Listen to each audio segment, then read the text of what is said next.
ಶುಭೋದಯ ವಿದ್ಯಾರ್ಥಿಗಳ. ಇಂದಿನ ತರಗತಿಯಲ್ಲಿ ಶಾಸ್ತ್ರಿ ಮಾಸ್ತರರ ಈ ಎರಡು ಅವಳಿ ಜವಳಿ ಮಕ್ಕಳುಗಳು ಯಾವ ರೀತಿ ವೇಗವಾಗಿ ಬರುತ್ತಿದ್ದ ಲಾರಿಗೆ ಸಿಕ್ಕಿ ಅವರು ಅಲ್ಲೇ ತಾವು ಸತ್ತೋದ್ರು ಅನ್ನುವಂಥದ್ದನ್ನು ಹೇಳ್ತಾ, ಆ ಸುದ್ದಿಯನ್ನು ಕೇಳಿದಂತಹ ಶಾಸ್ತ್ರಿ ಮಾಸ್ತರರ ಔಹಾರಿ ಹೋದರು ಅಂದರೆ ಎಂಥ ದುಃಖ, ಎಂತಹ ಶಾಕ್ ಅಂದರೆ ಅದು ನಿಜ ಜೀವನದಲ್ಲಿ ಯಾರಿಗೂ ಕೂಡ ಅದಾಗಬಾರ್ದು. ಅಂತಹ ಒಂದು ಕೆಟ್ಟ ಸುದ್ದಿಯನ್ನು ಅವ್ರು ಕೇಳ್ತಾರೆ. ನಾನು ಅಂದರೆ ಲೇಖಕರು ಓಡೋಗ್ತಾರೆ, ಅಂಬವ್ವ ಮೂರ್ಛೆ ಬಿದ್ದಂಥವಳು ಮತ್ತೆ ಎದ್ದಿರೋದಿಲ್ಲ, ಶಾಲೆಗೆ ಶಾಲೆ, ಬಜಾರ್ಗೆ ಬಜಾರೆ, ಊರೇ, ಅಲ್ಲಿ ಆಸ್ಪತ್ರೆಗೆ ಸೇರಿತ್ತು, ಯಾವುದೋ ದೇವ್ರ ಜಾತ್ರೆಗೆ ಸೇರಿದಂಗೆ ಸೇರಿತ್ತು ಅಂದರೆ ಅದು ಶವಯಾತ್ರೆ ಆಗಿರಲಿಲ್ಲ, ದೇವ್ರ ಜಾತ್ರೆಗೆ ಜನ ಸೇರಿದಂಗೆ ಸೇರಿತ್ತು ಅಂದರೆ ಆ ಮಾಸ್ಟ್ರು ಎಷ್ಟು ಒಳ್ಳೆಯವರಾಗಿದ್ದರು ಅನ್ನುವಂಥದ್ದನ್ನು ನಾವು ನೆನ್ಕೋಬೇಕಾಗ್ತದೆ ವಿದ್ಯಾರ್ಥಿಗಳ. ಅಂದರೆ ಮನುಷ್ಯ ಎಂತಹ ಪರಿಸ್ಥಿತಿಗೂ ಕೂಡ ನಾವು ಅಣಿಯಾಗಿರಬೇಕು. ದೇವರು ಹೆಂಗೆ ಆಡಿಸ್ತಾನೋ ಅದಕ್ಕೆಲ್ಲ ನಾವು ರೆಡಿಯಾಗಿರಬೇಕು. ಅವ್ರ ಜೊತೆಯಲ್ಲೇ ಬದುಕಬೇಕು, ಸಾವಿನ ಜೊತೆಯಲ್ಲೇ ಬದುಕಬೇಕು, ಬದುಕಿನ ಜೊತೆಯಲ್ಲೇ ಬದುಕನ್ನು ಸಾಗಿಸ್ಬೇಕು ಅನ್ನುವಂಥದ್ದನ್ನು ನಾವು ಈ ಶಾಸ್ತ್ರಿ ಮಾಸ್ತರ ಒಂದು ಧೈರ್ಯದಿಂದ ನಾವು ಕಾಣ್ತಾ ಹೋಗ್ತೀವಿ ವಿದ್ಯಾರ್ಥಿಗಳ. ಕೊನೆಗೇನಾಗೋಯ್ತು, ಅಂಬವ್ವ ಹೂವನ ಹೆಣದ ಜೊತೆ ಆ ಹುಡುಗರ ಎರಡೂ ಹೆಣಗಳನ್ನು ಒಂದೇ ಕುಣಿಕೆಯಲ್ಲಿ ಮಲಗಿಸಿದ್ರು. ಅಂದರೆ ಅಲ್ಲಿ ಅಳದೇ ಇದ್ದವ್ರು ಪಾಪಿಗಳು ಅಂತಂದರೆ ಎಂಥ ಕ್ರೂರಿಯಾದವನು ಕೂಡ ಅವನ ಕಣ್ಣಲ್ಲಿ ನೀರು ಬಂತು ಅಂತ. ಅಲ್ಲಿದ್ದವರೆಲ್ಲ ಯಪ್ಪ ಎಂಥ ಮನುಷ್ಯನಿಗೆ ಹೆಂಗಾಯ್ತಪ್ಪ ಅಂತ ಒಂದೇ ಸಮನೆಗಳು ಅಂತ ಅಳ್ತಾ ಇದ್ದಾರೆ. ಶಾಸ್ತ್ರಿ ಮಾಸ್ತರಿಗೆ ಹುಚ್ಚು ಬರೋ ರೀತಿ ಅವರು ಏನು ಆಕಾಶವೇ ತಲೆ ಮೇಲೆ ಬಿದ್ದರೆ ಯಾರನ್ನ ನಾವು ಸಹಾಯಕ್ಕೆ ಕೇಳುವಂಥದ್ದು. ಒಂದೇ ಸಾರಿ ಸಿಡಿಲು ಬಡಿದ್ರೆ ನಾವು ಏನಾರು ಯಾರೋ ರಕ್ಷಿಸಕ್ಕೆ ಸಾಧ್ಯನಾ? ಆ ರೀತಿ ಒಂದು ಸ್ಥಿತಿ ಇವ್ರಿಗಾಯಿತು ಅನ್ನುವಂಥದ್ದು. ಅಲ್ಲಿವರೆಗಾಗಿತ್ತು ವಿದ್ಯಾರ್ಥಿಗಳ. ಮುಂದೆ ಮಣ್ಣಾಗಿ 6 ತಿಂಗಳಾಯಿತು. ಹಾಸಿಗೆ ಹಿಡಿದ ಮಾಸ್ತರರು ಶಾಲೆಗೆ ಬರಲಿಲ್ಲ. 6 ತಿಂಗಳಾಯಿತು. 6 ತಿಂಗಳಿಂದನೂ ಕೂಡ ಅವ್ರು ಏನು ಮಾಡಿಬಿಟ್ರು, ಅಷ್ಟೊಂದು ಹಚ್ಕೊಬಿಟ್ಟಿದ್ರು. ಮಕ್ಕಳು, ಹೆಂಡತಿ, ಸಂಸಾರ, ಯಾರಿಗೂ ಮೋಸ ಮಾಡಲಿಲ್ವಲ್ಲಪ್ಪ ನಾನು, ನನಗೆ ಯಾಕಪ್ಪ ಹಿಂಗಾಯ್ತು ಅಂತ ಅವರು ಶಾಲೆಗೆ ಹೋಗಲೇ ಇಲ್ಲ.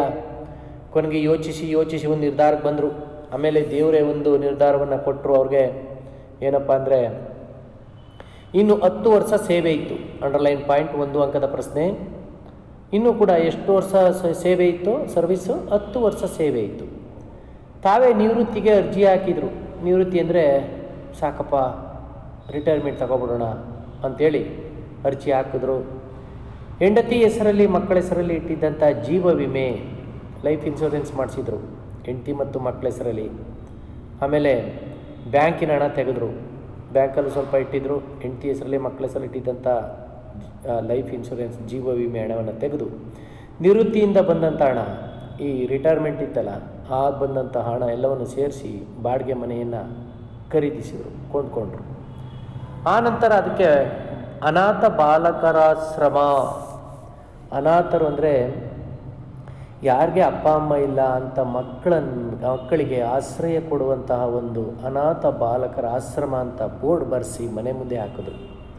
ಯಾರಾದರೂ ತಂದೆ ತಾಯಿಗಳಿಲ್ಲ, ಯಾರು ಗತಿ ಇಲ್ಲ ಅಂತಂದಂಥ ಎಲ್ಲ ಮಕ್ಕಳುಗಳನ್ನು ಅಲ್ಲಿ ಸೇರಿಸ್ಕೊಂಡ್ರು. ಅವ್ರಿಗೆ ಶಾಲೆಗೆ ಮತ್ತು ಓದಲು ಬರುವ ನಿರ್ಗತಿಕ ಬಡವ ಅನಾಥ ಮಕ್ಕಳನ್ನು ಸೇರಿಸ್ಕೊಂಡ್ರು. ಯಾರೂ ಇಲ್ಲ ನಮಗೆ ಎಂದವ್ರಿಗೆ ಬಾ ಊಟ ಕೊಡ್ತೀವಿ, ಸ್ಕೂಲ್ಗೆ ಹೋಗು, ಶಾಲೆಗೆ ಹೋಗು ಅಂಥೇಳಿ ಅವರೆಲ್ಲರೂ ಕೂಡ ಸೇರಿಸ್ಕೊಂಡ್ರು. ಅವರ ಊಟ, ವಸತಿ, ಬಟ್ಟೆ, ಪಾಟಿ ಅಂದರೆ ಇಡಿಯಾಗಿ ಹೆಂಗೆ ಕೆಲವು ಮಠಗಳು ಈಗ ನಮ್ಮ ಶಿವರಾತ್ರೀಶ್ವರ ಸ್ವಾಮೀಜಿ, ಸಿದ್ಧಗಂಗಾ ಸ್ವಾಮೀಜಿ, ಮಲೆ ಮಹದೇಶ್ವರ ಬೆಟ್ಟದ ಸ್ವಾಮೀಜಿ, ಹಾಗೂ ಧರ್ಮಸ್ಥಳದ ಸ್ವಾಮೀಜಿಗಳು ಹೆಂಗೆ ಊಟ, ವಸತಿ, ಬಟ್ಟೆ, ಪಾಟಿ ಅಂದರೆ ಪುಸ್ತಕಗಳು, ಸ್ಲೇಟುಗಳು, ಪುಸ್ತಕಗಳನ್ನು ಖರ್ಚು ನೋಡಿಕೊಳ್ತಾ ಅದರಲ್ಲಿ ತನ್ನ ಹೆಂಡತಿ ಮಕ್ಕಳ ನೋವು, ಸಾವನ್ನು, ನಲಿವು, ಸಿಹಿಯನ್ನಾಗಿ ಮಾಡತೊಡಗಿದರು. ಮಕ್ಕಳು ಈ ಕೊಟ್ಟಂಥ ಮಕ್ಕಳನ್ನು ಕಿತ್ಕೊಬಿಟ್ಟ ದೇವರು. ಅನಾಥ ಮಕ್ಕಳನ್ನು ಸಾಕಿದ್ರಾರು ಕೂಡ ನನಗೆ ಆ ಮಕ್ಕಳ ವಾತ್ಸಲ್ಯ, ಪ್ರೀತಿ, ನನಗೇನಾದರೂ ಕೂಡ ಒಂಚೂರು ಅವ್ರಿಗೆ ಸಹಾಯ ಮಾಡಿದ್ರೆ ಆ ಮಕ್ಕಳ ಮೂಲಕ ನನ್ನ ಮಕ್ಕಳು ಅನ್ನುವಂಥ ಪ್ರೀತಿಯನ್ನು, ಘಟಿಸಿರುವ ಘಟನೆ, ನೋವನ್ನು ಮರೆಯೋದಕ್ಕೆ ಸಾಧ್ಯ ಎನ್ನುವಂಥದ್ದನ್ನು ಇವರು ಕಂಡುಕೊಂಡ್ರು. ಮನುಷ್ಯ ಈ ರೀತಿಯಾಗಿ ಕಂಡ್ಕೋಬೇಕಾಗ್ತದೆ ಅನ್ನುವಂಥದ್ದನ್ನು ನಾವಿಲ್ಲಿ ಈ ಮಾಸ್ಟರ್ ಮೂಲಕ ನಾವು ಕಾಣ್ತಾ ಹೋಗ್ತೀವಿ. ಇಷ್ಟಾದ ಮೇಲೆ ಇಲ್ಲಿ ಲೇಖಕರಿಗೆ ಏನಾಗೋಗ್ತು, ಕಂಪನಿ ಬಂಬು ಊದಿತೋ. ಕಂಪನಿ ಅಂತಂದರೆ ಏನೋ, ಬೆಳಗಿನ ಜಾವ 5 ಗಂಟೆ ಅಷ್ಟೊತ್ತಾಗಲೇ ಎಲ್ಲ ಕಂಪ್ನಿಗಳು ಕೆಲವು ಸೈರನ್ ಮಾಡ್ದೋ. ಕೇಳಿ ಎಚ್ಚರ ಆಯಿತು, ಬಾ ಮುಂದಿನ ನೆನಪುಗಳು ನಿಂತವೋ, ಎದ್ದು ನಿಂತೇನೋ. ಬೆಳಗಿನ ಜಾವ ಆಯಿತು, ಎದ್ದು ನಿಂತ್ಕೊಂಡ್ರು. ಲುಂಗಿ ಬ್ಯಾಗಿನೊಳಗೆ ಇಟ್ಕೊಂಡು ಶಾಲೆಯ ಆವರಣದಲ್ಲಿದ್ದ ನಳದಲ್ಲಿ ಮುಖ ತೊಳೆದುಕೊಂಡನೋ.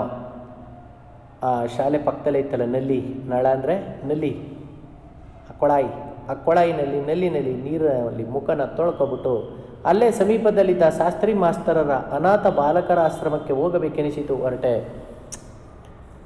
ನನಗೆ ಆ ಗುರು ಕಾಣಿಕೆಯನ್ನು ಶಿಷ್ಯ ಅನ್ನುವಂಥ ಪರಮ ಒಂದು ವೃತ್ತಿಯನ್ನು ನಾನು ಶಿಕ್ಷಣವನ್ನೇ ಮಾಡಬಾರ್ದು ಅಂತಿದ್ದಂಥ ಸಂದರ್ಭದಲ್ಲಿ ನನ್ನನ್ನು ಈ ಮಟ್ಟಕ್ಕೆ ಓದಿಸಿದಂಥ ಗುರುಗಳನ್ನು ನೋಡಲೇಬೇಕು ಅಂತ ಹೇಳಿ ಆ ಗುರುಗಳನ್ನು ನೋಡೋದಕ್ಕೋಸ್ಕರ ಅನಾಥ ಬಾಲಕರ ಆಶ್ರಮ ಕಡೆ ಹೊರಟರು ಲೇಖಕರು. ಆಗ ಮೊದಲಿನ ಶಾಬಾದಿಗಿರಲಿಲ್ಲ, ಸ್ವಲ್ಪ ಚೇಂಜಸ್ ಆಗಿತ್ತು. ಇವರು ಓದ್ತಾ ಇದ್ದಂಥ ವಯಸ್ಸಿಗೂ ಈ ವಯಸ್ಸಿಗೂ ಏನೇನಾಗ್ಬಿಟ್ಟದೆ ನೋಡಿ. ಶಾಬಾದು ACC ಸಿಮೆಂಟ್ ಕಂಪ್ನಿಯಿಂದ ಹಿಡಿದು ABL ಕಂಪ್ನಿಯಿಂದ ತುಂಬೋಗಿತ್ತು. ಊರು 4 ದಿಕ್ಕಿಗೂ ಊರು ಒಂದೊಂದು ಮೈಲಿವರೆಗೂ ಬೆಳೆದ್ಬಿಟ್ಟದೆ. ನಾನು ನೋಡ್ತಾ ಹೊರಟೆ. ನೀರು ತುಂಬುವ, ಸಂಡಾಸಿಗೆ ಹೊರಟಿರುವ, ಕೆಲಸಕ್ಕೆ ಹೊರಟಿರುವ, ಊರಿಗೆ ಹೋಗುವ, ಕಾಯಿ ಪಲ್ಯ ತುಂಬ್ಕೊಂಡು ಬರುವ, ಹೋಟೆಲ್ ಅಂಗಡಿ ತೆರೆಯುವ ಜನರನ್ನು ನೋಡ್ತಾ ನಡೆದೆ. ಆಗ ಅವರಲ್ಲಿ ನನ್ನ ಜೊತೆ ಆಡಿದವರು ಓದ್ದವರು ಒಬ್ಬರೂ ಇರಲಿಲ್ಲ. ಈಗ ಅವರೆಲ್ಲಿರುವರೋ ಏನೋ ಎಂತೋ ಎಂದು ತೀರಂದರಾಜ ಟಾಕೀಸು, ಬೆಂಡಿ ಹಾಗೂ ಬಾಜಾರ ಗಂಟ ನೋಡುತ್ತಾ ಶಾಸ್ತ್ರಿ ಮಾಸ್ತರರ ಅನಾಥ ಬಾಲಕರ ಆಶ್ರಮಕ್ಕೆ ಬಂದೆ. ಅಂದರೆ ಅಲ್ಲೆಲ್ಲ ನೋಡ್ತಾ ಇವ್ರು ಏನು ಮಾಡಿದ್ರು, ಆ ಬಾಲಕರ ಅನಾಥಾಶ್ರಮಕ್ಕೆ ಬಂದರು. ಅಷ್ಟೊತ್ತಿಗಾಗಲೇ ನಾನು ಬರುವುದಕ್ಕಾಗಲೇ ನಾನಲ್ಲಿಗೆ ಬರುವುದರೊಳಗೆ ಎಲ್ಲ ಹುಡುಗರೆಲ್ಲ ಎದ್ದಿದ್ದು ಕಸ ಗುಡಿಸ್ತಾಯಿದ್ರು, ಕೆಲವರು ನೀರು ತುಂಬ್ತಾಯಿದ್ರು. ಆ ಸಂದರ್ಭದಲ್ಲಿ ಮಾಸ್ಟ್ರು 70 ವಯಸ್ಸು ಅವ್ರಿಗೆ. ಈ ಲೇಖಕರ ಗುರುಗಳ ವಯಸ್ಸೆಷ್ಟು? 70 ವಯಸ್ಸಿನಲ್ಲೂ ವರ್ತಮಾನ ಪತ್ರಿಕೆ ಓದ್ತಾ ಕೂತಿದ್ರು. ವರ್ತಮಾನ ಪತ್ರಿಕೆ ಅಂದರೆ ನ್ಯೂಸ್ ಪೇಪರ್ನ ಓದ್ತಾ ಕೂತಿದ್ರು. ನಾನು ಬಂದ ಸುದ್ದಿ ಕೇಳಿ ಪೇಪರ್ ಅನ್ನೋದನ್ನ ಬಿಟ್ಟರು. ಪೇಪರ್ ಓದನ್ನು ನಿಲ್ಲಿಸ್ಬಿಟ್ಟು ನನ್ನನ್ನು ನೋಡಿ ದಳದಳ ಕಣ್ಣೀರು ಸುರಿಸುತ್ತಾ ಎದ್ದು ಬಂದು ನನ್ನ ತೆಕ್ಕಿಗೆ ಬಿದ್ದರೋ. ಪೇಪರ್ ಓದ್ತಾ ಇದ್ದಂಥವ್ರು ಹಂಗೇನೆ ಪೇಪರ್ ಮಾಡಿಬಿಟ್ಟು ಓಡ್ ಬಂದು ನನ್ನನ್ನು ಅಪ್ಕೊಂಡು ಒಂದೇ ಸುಮ್ಮನೆಗಳೋ ಅಂತ ಅಳ್ತಾ ಇದ್ದಾರೆ. ತಾಯಿ ತನ್ನ ಮಗು ಯಾವ ರೀತಿ ಒಂದು ಪ್ರೀತಿಯ ವಾತ್ಸಲ್ಯ ಇದೆಯೋ ಆ ರೀತಿಯಾಗಿ ನನ್ನ ಹಿರಿಮಗ ಬಂದ ಎಂದು ಅಬ್ಬಬ್ಬರಿಸಿ ಅಳತೊಡಗಿದರೋ. ಏಯ್, ನನಗೆ ಹಿರಿಮಗ ಇದ್ದಾನೆ ಕಣೋ, ನನ್ನ ಹಿರಿಮಗ ಬಂದ ಕಣ್ರಪ್ಪ, ಬನ್ರೋ ಬನ್ನಿ ಅಂತ ಎಲ್ಲ ಹುಡುಗರ ಹತ್ರ ಬಿಕ್ಕಳಿಸ್ಕ ಜೋರಾಗಿ ಅಳ್ತಾ ತಮ್ಮ ದುಃಖ ಎಲ್ಲನೂ ಕೂಡ ಹೊರ ಹಾಕ್ತಾ ಬಂದರು. ಮಾಸ್ತರರು ಅಳುವುದು ಕೇಳಿ ಅನಾಥ ಬಾಲಕಾಶ್ರಮದ ಹುಡುಗರೆಲ್ಲ ತಮ್ಮ ಕೆಲಸ ಬಿಟ್ಟು ಓಡೋಡಿ ಬಂದರು. ಅಯ್ಯೋ, ಸರ್ ಹೇಳ್ತಾ ಇದ್ದಾರೋ, ಸರ್ ಗುರುಗಳು ಹೇಳ್ತಾ ಇದ್ದಾರೆ ಅಂತ ಓಡಿ ಬಂದ್ಬಿಟ್ರು. ಮಾಸ್ತರರು ನನ್ನ ತೆಕ್ಕೆಗೆ ಬಿದ್ದು ಅಳುತ್ತಿರುವುದನ್ನು ನೋಡಿ ಅವರಿಗೆ ಒಂದೂ ತಿಳಿಯದಾಯಿತು. ಯಾರಿವರು ಇವ್ರನ್ನ ಅಪ್ಕೊಂಡು ಹಿಂಗೆ ಅಳ್ತಾ ಇದ್ದಾರಲ್ಲ ಅಂತ ಬೆರಗುಗೊಂಡು ನೋಡ್ತಾ ನಿಂತ್ಬಿಟ್ರು. ಆಶ್ಚರ್ಯದಿಂದ ನೋಡ್ತಾ ಇದ್ದಾರೆ. ಅಂತಹ ಈ ಮಹಾ ವ್ಯಕ್ತಿಗೆ, ನನ್ನನ್ನು ರೂಪಿಸಿದ ಶಿಲ್ಪಿಗೆ ಇಲ್ಲಿಯವರೆಗೂ ಮರೆತು ಕುಂತದಕ್ಕೆ ನಾನು ಮೋಡವಾಗಿ ಸುರಿಯತೊಡಗಿದೆ.